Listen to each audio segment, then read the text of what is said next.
Merci. Maintenant, on va donc passer à votre blog. Fanny Geoffroy, vous êtes notre invitée ce soir. On va parler du blog Dacha Inspire Décoration que vous avez lancé il y a tout juste un an. Vous venez de fêter le premier anniversaire. Exactement, la première bougie. Et oui, déjà, on l'a soufflé il y a quelques jours de cela. Alors, on va déjà parler déco plus globalement, parce qu'il faut savoir que la déco, c'est quand même forcément une passion qui vous dévore depuis très longtemps. Ouais, Je crois que l'histoire a vraiment commencé le jour où vous avez réhabilité en quelque sorte l'appartement de vos parents. Non, le mien. Ah, le vôtre, d'accord. Ouais, c'est passé avant, alors. Avec mes parents, par contre. Ah, avec les parents. Ils étaient dans l'histoire, je le savais. Ah oui, toujours avec leur soutien, avec leur aide et avec leurs précieux conseils. Oui, j'ai acheté un appartement sur Metz, puisque je suis messine d'origine. C'était il y a maintenant 3 ans. Et puis un appartement dans l'ancien, réhabilité entièrement. Et donc là, se sont posées toutes les fameuses questions, je pense, par lesquelles tous les acquéreurs passent. Voilà, le choix des matériaux, la comparaison des nuances, des teintes, les choix des différents meubles à mettre dans les différentes pièces. Et puis on passe par tous les magasins possibles et imaginables. Donc avec en fait tout ce travail de recherche, j'ai fini par me dire, une fois que tout ça a été fini et que j'étais contente du résultat, ce serait dommage que ça se perde. Et puis pourquoi pas le partager. Donc ça a rejoint en plus de ça une autre de mes passions qui est l'écriture. Voilà, j'ai décidé de lancer le blog. C'était il y a un peu plus d'1 an maintenant. Et après quelques mois de travail et de réflexion autour de l'identité visuelle et du nom, eh bien je me suis lancée. Le blog a ouvert le 7 février. On mixe donc toutes les compétences et vous avez réussi à lancer ce blog Dacha Inspire Décoration. Alors comment vous avez structuré ce blog? Sur quel pilier de la décoration vous êtes appuyé pour mettre en avant cette nouvelle structure? Et puis vous l'avez aussi, ensuite on en parlera tout à l'heure, développé aussi sur les réseaux sociaux. Moi, je pense que la décoration, c'est un jeu de thèmes transverses. Alors, j'ai créé trois rubriques différentes. Une rubrique qui concerne les inspirations, où là je parle des dernières tendances, je parle des créateurs et des designers qui se font connaître, où je parle tout simplement d'une problématique déco un peu actuelle. Il y a une deuxième partie sur les escapades, mais vue sous un angle déco, puisque je pense qu'en fait la déco se cache un peu partout. Enfin, forcément, dans la rue. Ouais, dans la rue, chez nous. La culture en est pleine, les lieux qu'on visite, les restaurants, les cafés, etc. Donc en fait, pourquoi pas traverser des lieux déco.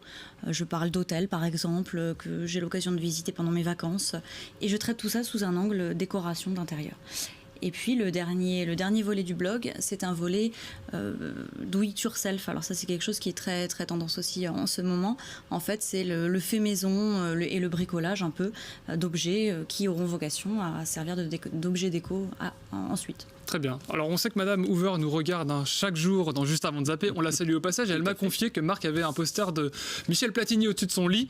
Est-ce que c'est une rumeur, oui ou non? Mais Marc, plus sérieusement, est-ce que tu t'intéresses toi à la décoration? Oui, comme tout le monde. Enfin, je crois que c'est normal. La déco d'intérieur notamment. Enfin, c'est ce qui apporte aussi une forme de qualité de vie. Alors sans poster, ça c'est dans ma chambre. C'est privé. Voilà, tout à fait. Ouais, donc je crois que c'est effectivement intéressant. Mais moi j'ai une question. Pourquoi Dacha? Dacha, c'est la maison secondaire en Russie. Ça, je savais, mais pourquoi? Vous avez des origines slaves? Oui, j'ai une grand-mère qui est d'origine russe, et puis c'était aussi un petit clin d'œil. D'accord, ok. Est-ce qu'on peut dire que votre blog, finalement, c'est le reflet de vous-même, ce qui vous ressemble parfaitement? J'ai essayé en tout cas. Je pense qu'il est déjà assez éclectique, qu'il apporte un peu de douceur et de chaleur. Et puis voilà, le but c'est de parler aussi de bien-être, de se sentir bien chez soi, de créer son cocon. Moi, c'est ce que j'ai fait en rénovant mon appartement, et c'est l'impression que j'ai totalement voulu donner sur le blog. Donc j'espère que c'est réussi et que voilà. Parce que le défi aussi, c'est de créer du lien avec les gens, pouvoir échanger autour de la passion qu'est la décoration, donner des petits tuyaux, des petites astuces, etc. Partager quelque part. Donc vous êtes très présente aussi sur les réseaux sociaux, que ce soit sur Facebook bien évidemment, sur Instagram, sur Snapchat j'imagine, et sur Twitter. Oui, je pense que c'est très important. Sur Facebook, sur Instagram, ça me permet moi d'avoir un lien direct avec ma communauté de déco-addicts. Alors ils se sont auto-baptisés en fait les déco-addicts. Ah oui, ils ont choisi leur nom, c'est bien ça. Ouais. C'est arrivé quelques mois après le lancement du blog. Et puis ça me plaît bien, les passionnés de déco. Donc ça me permet, les réseaux sociaux me permettent d'entrer en contact directement avec eux, de pourquoi pas leur proposer des solutions à leurs petites interrogations, leur faire découvrir des marques, des ambiances, des tendances, et puis les aider dans leurs projets tout simplement.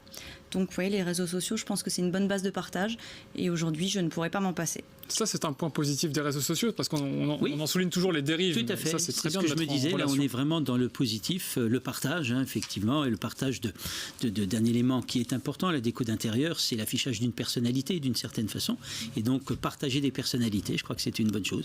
Les réseaux sociaux, c'est pas toujours positif, mais là, on a un bel exemple. Et tu le soulignes de temps en temps dans ta chronique. Exactement. On le fera encore tout à l'heure. Tout à l'heure, effectivement, on n'y manquera pas. 1 an d'existence, on l'a dit maintenant. Oui. C'est votre activité secondaire, il faut bien le dire, vous en vivez pas aujourd'hui. Non. Comment vous imaginez le futur pour votre blog et plus globalement pour Dacia Inspire Décoration, que ce soit aussi sur les réseaux sociaux?